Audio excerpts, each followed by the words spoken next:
Hello and welcome to Dialogue. I'm Yang Rui in Beijing.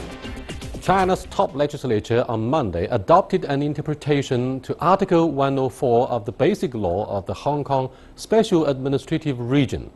The move came after two pro-independence Hong Kong legislators-elect marred the swearing-in ceremony for the 6th Legislative Council, generating political chaos in the special administration. What does the interpretation say? Is it necessary and legal for the central government to make this move? And how has the Hong Kong public been responding to it?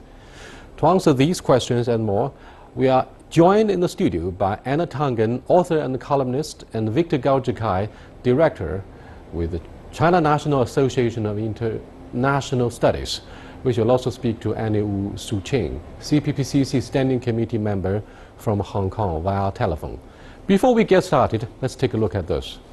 China's top legislature has adopted an interpretation to Article 104 of the Hong Kong Basic Law.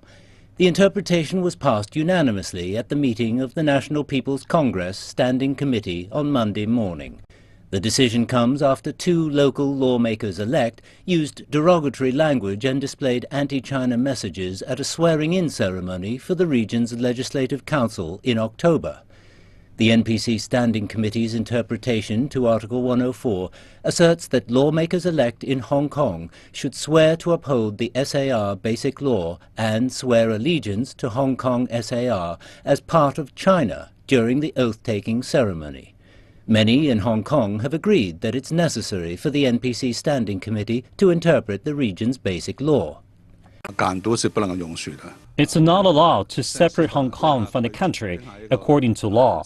Through the interpretation of Article 104 of the Basic Law, the central government has set a limit line for the whole of Hong Kong society to obey. The NPC Standing Committee's decision, I don't think, has in any way challenged the Hong Kong's legal system or the rule of law.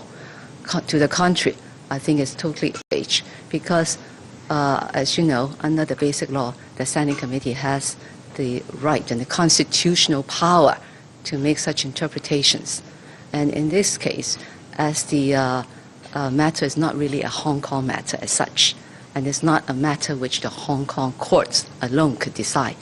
In fact, it is a matter which affects and challenges China's national sovereignty and national security.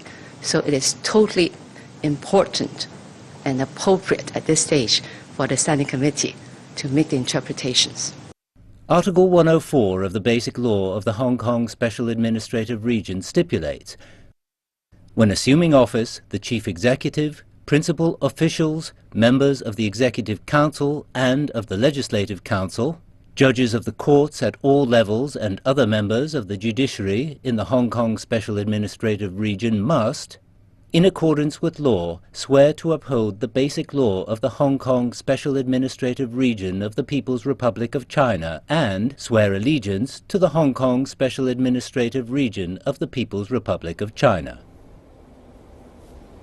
Gentlemen, what do you think of the behaviors of the two young legislators elected in Hong Kong? Well, in essence, what these two newly elected members of the LegCo did constitute a violation of the one country, two system concept and the principle, and also their advocacy for Hong Kong independence is criminal in nature by the law of Hong Kong as well as by the law of China.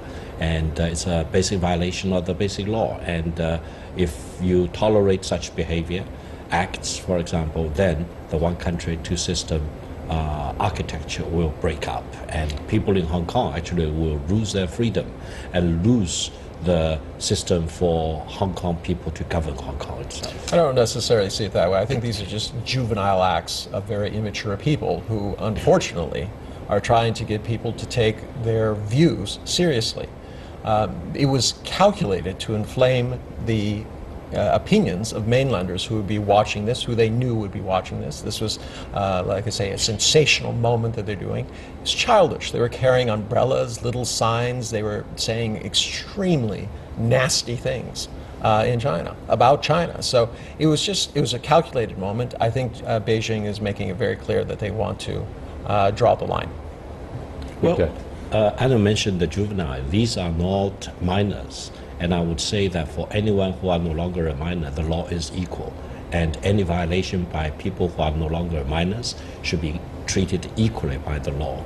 And no one should hold any fantasy that if they are just in their 20s, for law should give them favors. There should be no favor for anyone in Hong Kong, incling those who are that was in their my 20s. point, Victor. And That were you wasn't my suggesting point. that No. there I were say minors? juvenile behavior, not juveniles. Juvenile is past In under front 18. of the law, there are no juvenile behavior. Any violation of the basic law is a violation of the basic law.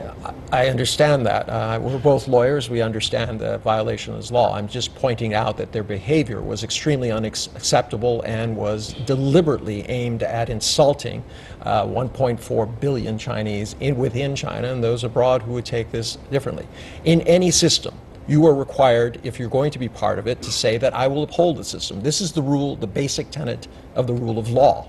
Without this, for instance, Ian Paisley, who represented the IRA, refused to take the oath of to join the parliament. He was denied access to a seat. All his representatives were denied access to their seats. They did not receive money, although they had, quote, been elected. This is true in anything. In the United States, if a state senator or legislator said, I will not abide or uphold the Constitution, there is an oath that is required. If they do that, they would not be seated. This is something that is endemic to all things. So this was very, very carefully crafted.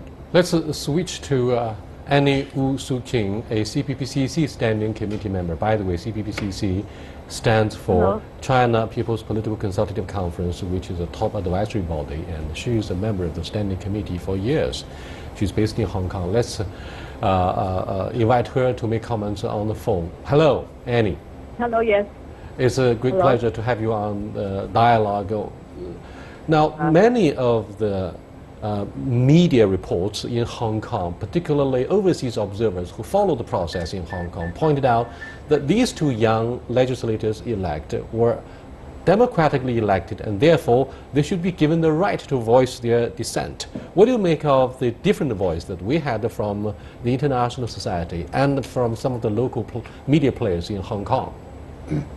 Actually, no, the general population, I would say the mass majority of the population, were very happy to see that the NPCSC handed down this interpretation of the basic law, because most of the people I've met or dealt with are the actual people. They are very upset with the behavior of these two young people. They are no longer juvenile, they're over 21, and they should know how to handle themselves when they're swearing the oath of allegiance. This is to our country, China. So I don't believe they did not understand what they are up for. And mainly, these two young people were looking at the salary, because legislator can collect about 90,000 Hong Kong dollars a month, and on top of that, they can spend another 90,000 Hong Kong dollars, which is a very top salary. So right now, the general public very happy that they would be not be accepted to be inside the legislature. And I personally feel that some of those others who have sworn the oath of allegiance improperly should also be reviewed too in this case. Annie, our honorable guest speaker, Victor Gao, said a few minutes earlier that what the two young legislators elected did at the swearing-in ceremony was criminal in nature. And do you think that these two guys will be brought to justice as a result of their use of humiliating words against the sovereignty and security of China, the nation they belong to? According to Hong Kong, I feel actually they were up against the one country, two system. In terms of the word criminal action, I think I'm not a lawyer, so I think this is up to the court to consider whether it's the word criminal. But I think personally they should not be adequate or be acceptable, and they should be rejected. And I hear a lot of people who voted for them to be as the legislature. They were very concerned, and they're upset that they chose the wrong person. Thank you very much, Annie, for being with us. Victor, is it likely that this decision by the NPC, the top legislature in Beijing, to disqualify the two young lawmakers would fuel the anger of those who support the campaign of the two young people? No, I would say Hong Kong being a very democratic society, every citizen in Hong Kong has the right to demonstrate and to protest. But then they also need to be fully aware that their protest and demonstration need to be conducted by abiding by the law. And if illegal protests happen, as it did sometimes earlier, then they need to be dealt with as such. The rule of law in Hong Kong is deeply rooted, and we should not overestimate the resilience and the strength of the rule of law system in Hong Kong. And the rule of law is fully prepared to take any measure necessary to deal with illegal protests and demonstrations. Anna, previously we had Occupy Central movement as well as the Causeway Bay protests in Hong Kong separately prior to the opening of APEC summit somehow. And yet the central authorities didn't step in. This time around, I mean, in those days when the protests occurred in the streets of Hong Kong, seriously disrupting the normal order and public life, Beijing basically encouraged the local SAR government in Hong Kong to manage their own business. So why do you think this time Beijing, I mean the NPC, stepped in? Well, first off, I hope no one was disappointed that there was not bloodshed. I mean, that's terrible. Quite frankly, I think the Chinese government was giving a long leash to Hong Kong to try to work this thing out. As you remember, it started out peacefully. It was just these yellow umbrellas and young people who were doing their homework in the street. And they garnered a lot of international support. But during the second phase of this, the Causeway Bay, it turned violent. These people started throwing rocks. They were involved in clashes, not just with the police, but against locals who were trying to run their businesses. And this is the real difference in a civil society. Whether or not you can work within the framework that is laid out there. Now, one of the things that we have to keep in mind here is when we start talking about this, the basic law is not a constitution.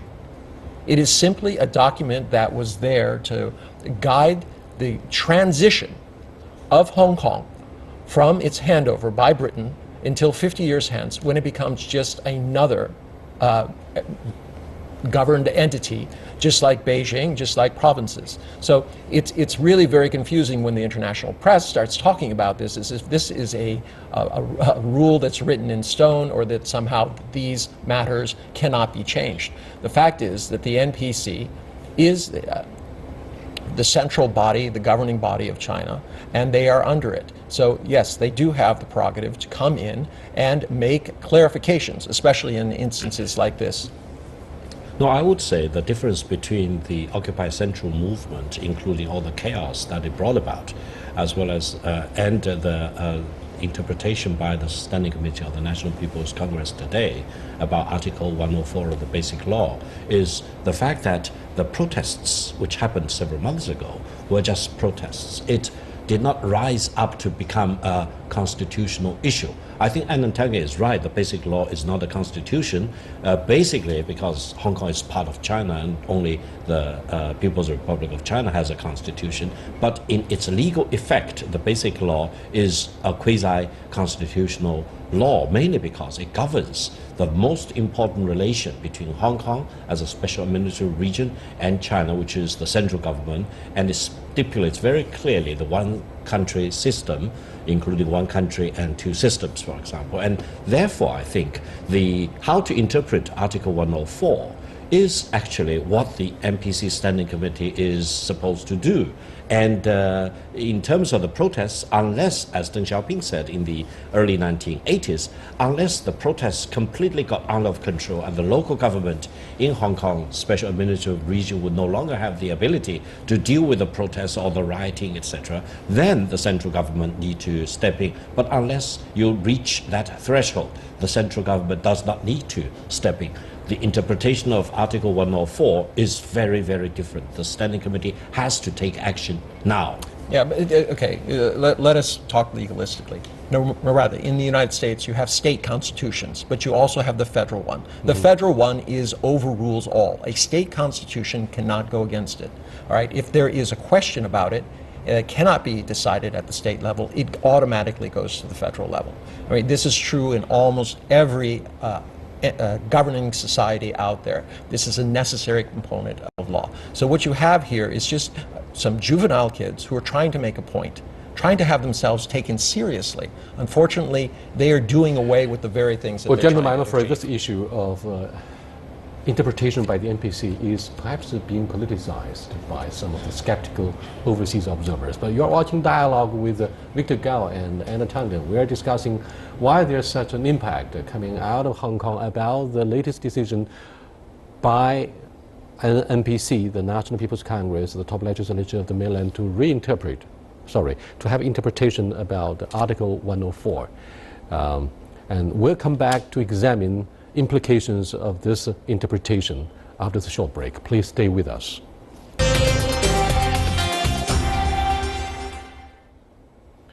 Welcome back. What's wrong with the young people in Hong Kong? It seems there hasn't been enough education to encourage locals in Hong Kong, particularly young people in Hong Kong, since 1997, Hanover, that Hong Kong is part of China. These guys tried vehemently to deny the fact that Hong Kong has been part of China. What's wrong with the education? And do you think the ridiculous behavior to pro-independence legislative elect actually were the victims of such absence of due education about having one China, and Hong Kong is part of it? Well, first of all, I do not think there is a problem with the young people in Hong Kong at large. I think there are tendencies among the university students, for example, which may move in the wrong direction, and that tendency need to be corrected. But I think if we deal with young Hong Kong at large, we need to have confidence in them, mainly because, first of all, the so-called independence of Hong Kong is a fantasy. It cannot be achieved. It's not achievable by any means and possible ways. And therefore, excuse me, Victor, here is a advocate strong independence- counter-argument against your confidence that most of the young people in Hong Kong will not oppose your idea, because the counter-argument, it's the counter-argument of the university graduates lose their jobs. I mean, they cannot find jobs the moment that they graduate because of the enrollment expansion program, very much like what happened in the mainland. The ambitious enlargement of the enrollment program has led to unemployment, massive unemployment, and therefore these young people whose poor salaries cannot prompt them to buy properties in Hong Kong. I understand. They have good reasons to show dissatisfaction, right? I understand there are many social and economic problems in Hong Kong, especially involving the young. But is taking a position advocating for independence of Hong Kong is the solution? No, it's not the solution. It's the wrong choice. And I think given the special situation of Hong Kong, the way it does to move away from mainland China is a recipe for suicide. So the younger generation need to wake up to the realities. I know, but the problem is, throughout the world, we're seeing this rise of emotionalism. People are not dealing with the realities, whether it's Taiwan or Hong Kong or in the United States, as we speak. People are feeling emotional about this. It's how I feel, not the reasoning process.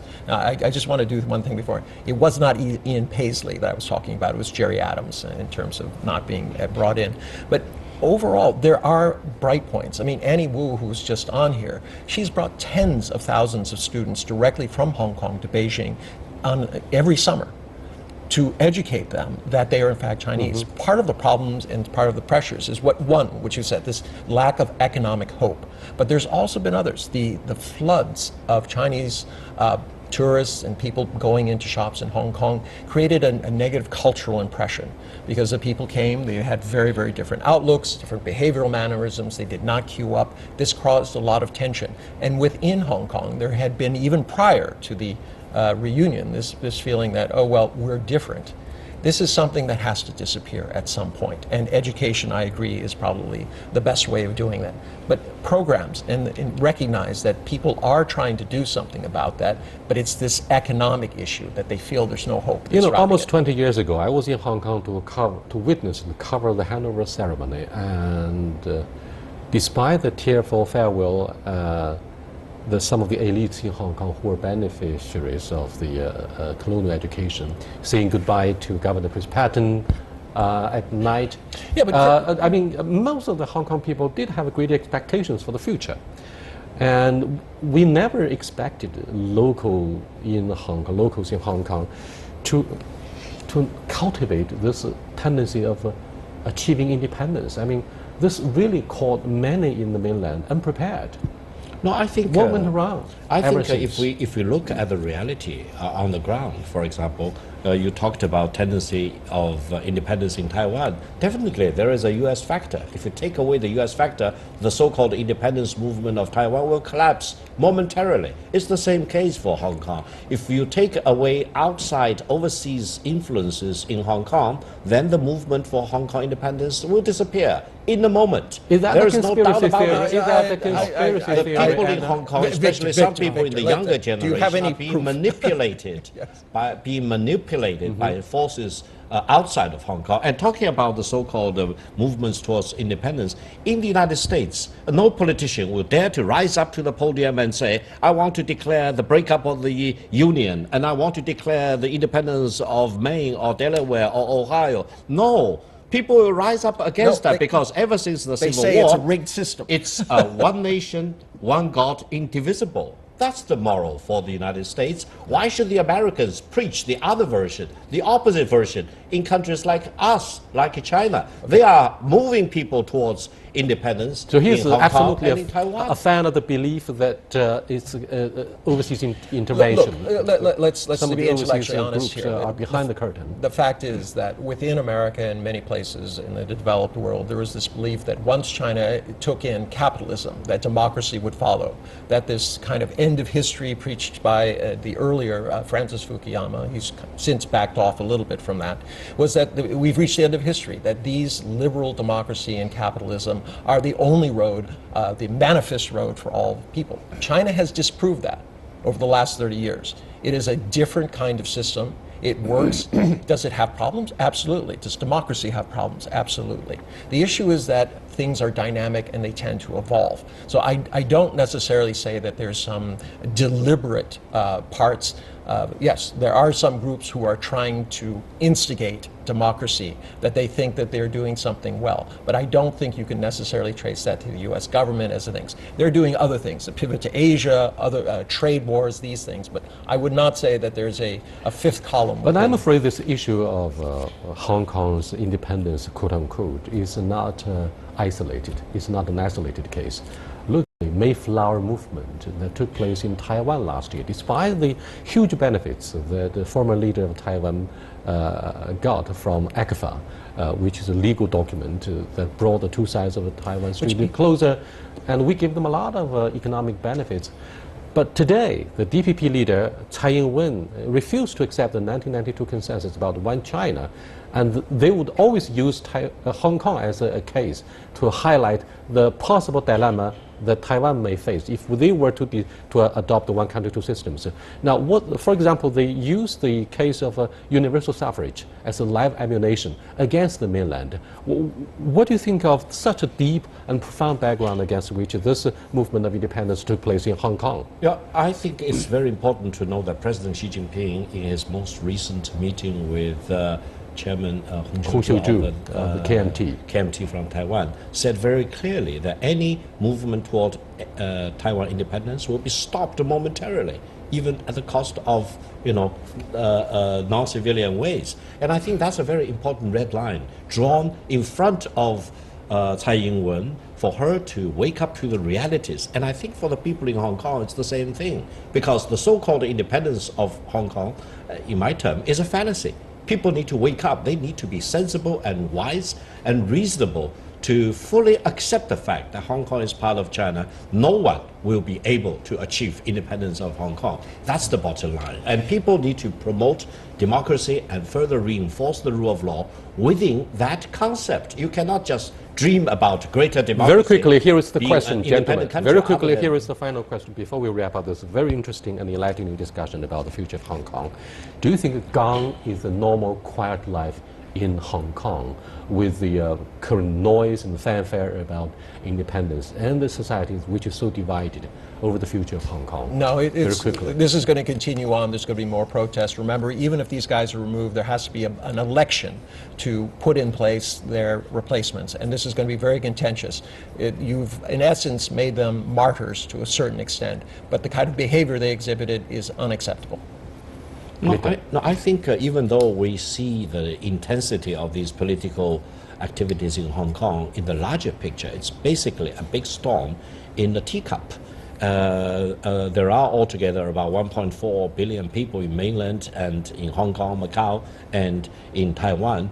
I would definitely say that the overwhelming majority want to have peace, stability, to improve their life. They want to have sanity rather than insanity in their life. And I don't think these young people, including people who support them, represent the overwhelming majority of the people in Hong Kong. What can we do to appeal to the mind and the heart of the young people in Hong Kong? It's very simple. When you start mentioning these different movements in both Taiwan and Hong Kong, you have the same malaise. Young people do not see hope for themselves. They graduate from prestigious universities, they have credentials, but there are no jobs, or the jobs that they can get are far beneath what they were educated for. Until they have hope. In China, the government has said, look, we are trying to create a moderately prosperous society.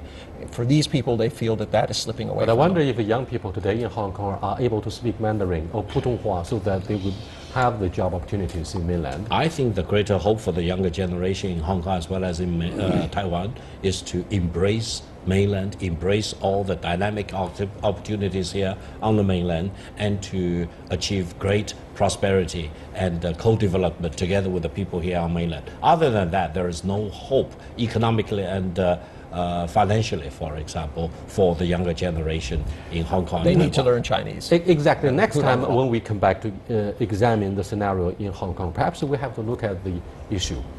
Psychologically, do you think after cities like Shenzhen and Guangzhou have surpassed the local GDP in Hong Kong, they have lost their equilibrium, I mean psychological equilibrium. Their mindset has been totally distorted. They feel uncomfortable with the fact that the mainland is fast catching up, and some of the cities have surpassed their GDP. Well, I hope one day I'll bring you back and seriously discuss this issue. Until next time, goodbye.